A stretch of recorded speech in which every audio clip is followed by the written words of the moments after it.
রাধা কোনো মেয়ে ছেলে নয়। এবার আপনারা বলবেন তাহলে এই যে বললেন রাধা বাদিনীর ঘরে আছে, সম্পূর্ণ তত্ত্ব। রাধাটা কে? একটু আগে বললাম ইনি থাকেন কোথায়? বাদিনী ঘরে। কার ঘরে? জটিলা কুটিলার ঘরে, আয়ানের ঘরে। আপনি যদি ভাগবত পড়েন কিংবা গীতা পড়েন, হিন্দু ধর্মের শ্রেষ্ঠ গ্রন্থ গীতা ভাগবত, এই ভাগবত কিংবা গীতাতে কোনো জটিলা কুটিলা নাই, কোনো আয়ান নাই, রাধার বিয়েও হয়নি। এগুলো কারা?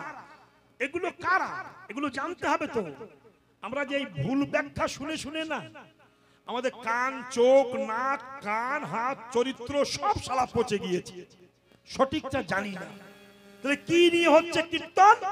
আধ্যাত্মিক তত্ত্ব নিয়ে হচ্ছে কীর্তন। যারা কীর্তন শোনে তারা যদি তত্ত্বজ্ঞ না হয়, অজ্ঞানী হয়, ভাষাবোধ না থাকে, তাদের নিয়ে কীর্তন করে সুখ হবে না।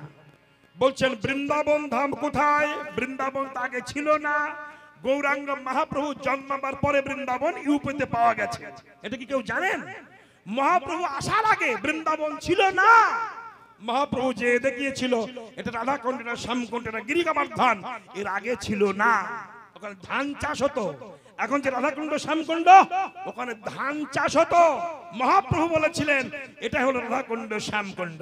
অতএব গৌর না হইতো কে বা জানাইতো, কেমতি ধরিত দে শ্রী রাধার মহিমা, প্রেম রস সীমা জগতে জানাতো কে।